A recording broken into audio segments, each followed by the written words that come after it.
Assalamualaikum warahmatullahi wabarakatuh. Selamat malam, Tacha Wang Sang Hao. Wanakkam.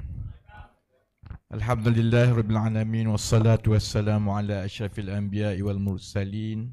Wa ala alihi wa sahbihi ajma'in. Rabbi shrah li sadri wa yassir li amri wahlul 'uqdatam min lisani yafqahu qawli. Saudara pengurusi majlis yang paling Ranggi dan Gen Z saya pernah tengok. Saya ingat betul lah kita memang nakkan mendapat sambutan yang baik dan mewakili suara yang lebih muda. Tapi saya tidak pernah lah terbayang ada satu majlis politik, pengurusi majlis macam itu kan. Dr. Rais, Saudara Jo, Saudara Syukri, Saudara Nick, semua yang hadir. Dan saya nak minta maaf awal-awal yang kat belakang tu, terutama yang kalau yang tua sikit, sebenarnya boleh kat depan macam kalau nak duduk, sebab lama berdiri. Saya selalunya bercakap 5 jam je. Lama kan. Jadi saya nak minta maaf awal-awal. Ada akak tanya, kata korang ni lain kali book lah Dewan Besar sikit. Sama macam di Johor semalam, sama juga macam di Melaka malam inilah. Kita baru 3 minggu. Saya pun tak tahu. Saya dengan ni bila kita bincang dengan pasukan kita, kod ada 20 orang sebab saya pernah dulu masa kempen untuk PKR, pusingan pertama 20 orang. Kan? Jadi wartawan semua akan ambil yang gambar kosong lah, jadi isu lah kan. Jadi kita ingat kat depan boleh bang? Kat depan boleh. Kat depan. Boleh duduk sebelah presiden terus. Okey. Okey, masya-Allah. Nah, sebenarnya ada 1-2 lagi bang kat depan ni. Especially yang berumur sedikit, yang muda-muda kalau boleh bagi, kesian sebab takut lama kan. Jadi kita baru 3 minggu. Bila 3 minggu ni kita tak pastilah sebab saya pernah ingat zaman-zaman 2016 pusingan pertama saya berkempen untuk kita menangkan kerusi-kerusi marginal, dan satu kerusi marginal yang betul-betul kita tumpu ialah di Melaka lah, di Tangga Batu. Masa itu orang Melaka kata kau ni buat kerja gila sebab dalam Tangga Batu ni ada kem askar dekat Sungai Udang. Mustahil lah boleh menang dekat Tangga Batu. Jadi masa awal-awal memang betul bila pergi bagi ceramah untuk kita jumpa orang memang 20-30 orang saja. Jadi saya ingat kita ni parti yang solo masuk. Jadi besar kemungkinan bila kita mula turun untuk berjumpa dan menerangkan, kalau dapat 100 orang tu alhamdulillah lah. Jadi sebab itu dewan-dewan kapasiti yang kita book setakat ini memang dalam 400, 300, 500 kan. Jadi alhamdulillah, saya ingat kalau sebelum Nick habis berucap tadi, yang menonton secara digital dan live sebenarnya telah melebihi 10,000 orang.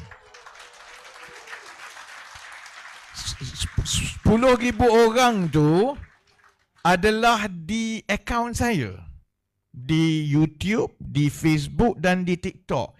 Itu tak campur lagi akaun-akaun yang curi daripada saya. Jadi kalau kita kira 10,000, semalam pun belas ribu, saya ingat 12,000 lebih. Dan yang hadir malam ini saya ingat dalam 500 di sini. Walaupun saya bermula dengan ni bincang ni, kalau kita masuk solo memang kemungkinannya hilang deposit lah. Tapi kalau tengok macam ni, insyaAllah tak hilang deposit kot. Dia datang ke Melaka ni menarik sebab kancil. Bila kita mula-mula lancarkan, orang Melaka paling banyak kena lanyak saya tengok dengan orang yang tak suka kat bersama ni. Orang Melaka je tak sedar. Sebab orang kata parti kancil ini parti haiwan, parti binatang. Sebab pakai, mula-mula kita memang bincang nak ambil logo kancil ni kan, ada orang kata tak baik semua kan. kemudian kita buat keputusan, sebenarnya kancil ini melambangkan perkara yang baik-baik dalam masyarakat kita dan dia bermula daripada Melaka lah. Sampai ada yang kata kancil ini sebenarnya seekor binatang yang licik dan penipu. Dia tak sedar tau. Kalaulah parti-parti lain ni duk lanyak kancil sebab dia kata kancil ni teruk lah, penipu lah. Kau tunggu masa bertanding kat Melaka nanti. Orang Melaka tak boleh sentuh kan kancil. Saya juga nak minta maaf bagi pihak yang menganjurkan. Kalau tengok, pasukannya sangat kecil. Sebenarnya kami yang mengusahakan bersama ni, sebenarnya yang duk buat semua ni ada lebih kurang 10 orang je. Semua setakat ini bekerja secara sukarelawan kan. Sebab itu kita nak kena buat semua tu melalui aplikasi, melalui sistem. Sebab yang ada ni lebih kurang 10 orang saja. Dan yang terpaksa jadi jurucakap lah, penceramah lah, semuanya budak-budak yang sukarelawan.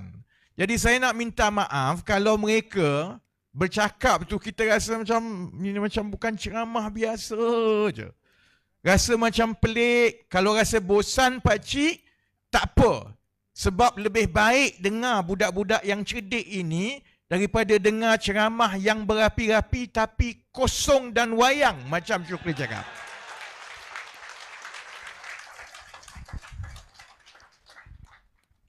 Sebab bagi saya lah, dan saya rasa itu beza saya, Nick dan kawan-kawan yang ada dalam bersama. Sebab berpolitik ini sepatutnya bukan untuk kita. Berpolitik ini, walaupun orang selalu sebutlah, oh kami untuk rakyat, kami untuk itu. Tapi kalau pandangan saya lah, kalaulah kita nak tengok seorang dan satu organisasi politik, kita tengok ruang pembaharuan dia. Renewal space yang dia bagi kepada orang ramai. Dan cara yang baik untuk menguji dan menilai renewal space itu ialah melihat bagaimana dia mampu mendidik dan membina bakat-bakat baru dan pemimpin-pemimpin baru. Parti-parti memang semua dulu bermula dengan baik, tapi ada satu masalah besar, dia tak nak lepas. Sebab itu asal-usul bersama ni pelik. Orang tanya kenapa Syukri Razak ialah presiden. Siapa Syukri Razak ni kan? Kenapa saya dengan Nick ni ahli biasa je? Sebabnya ialah satu, memang kami sebenarnya tak terfikir langsung soal kami jadi presiden ke dulu. Dan saya ingat Datuk Seri Hamzah sekarang ni nak sentuh sikit lah. Sebab Azmin datang Melaka, dia hentam Hamzah betul-betul kan. Azmin Ali, untuk siapa-siapa yang lupa. Jadi saya ingat, kami dan juga Datuk Seri Hamzah melalui proses yang sama, iaitu kami memerlukan satu platform politik yang baru. Cuma jalan yang kami ambil tu saya ingat agak berbeza. Saya ingat kalaulah pimpinan yang lain, ahli politik kanan yang lain, bila dia nak ambil alih satu platform tu, syarat dia mesti jadi presiden. Sebab dia nak sign watikah. Sebab presiden yang akhirnya akan sign watikah dan menentukan calon. Payahlah macam tu. Banyak cerita lah. Dan kalau dia nak buat macam itu, kalaupun dia berjaya ada dapat satu parti politik yang nak dia ambil alih, setuju dia jadi presiden, bila dia tukar sampai ke ROS, kena gam dekat ROS. Jadi sebab itu kami, alhamdulillah lah, saya dengan Nick pun dua-dua tak nak ada jawatan apa-apa. Tugas kami pada peringkat ini, oleh kerana macam Nick kata, bersama ini adalah political startup, tugas kami ialah scale up cepat-cepat. Dan kalau nak scale up cepat-cepat, muka yang orang kenal sikit setakat ini, saya dengan Nick lah, Dr. Rais orang kenal sikit lah. Tapi Samdek Joe siapa kenal? Jadi sebab itu, kita buat keputusan, tak apa, kita ambil parti yang memang dia sangat gembira satu parti di Pulau Pinang yang asalnya ialah memang untuk membantu orang ramai. Dan dia memang daripada awal lagi dia tak suka parti-parti lain yang ada dekat Malaysia ini. Kita juga tahu, kalaulah letak nama saya ke kononnya nak sign watikah, Nik ke nak sign watikah, kalau hantar kepada ROS memang tak lepas. Sebab itulah kita letaklah Syukri Razak. Cuma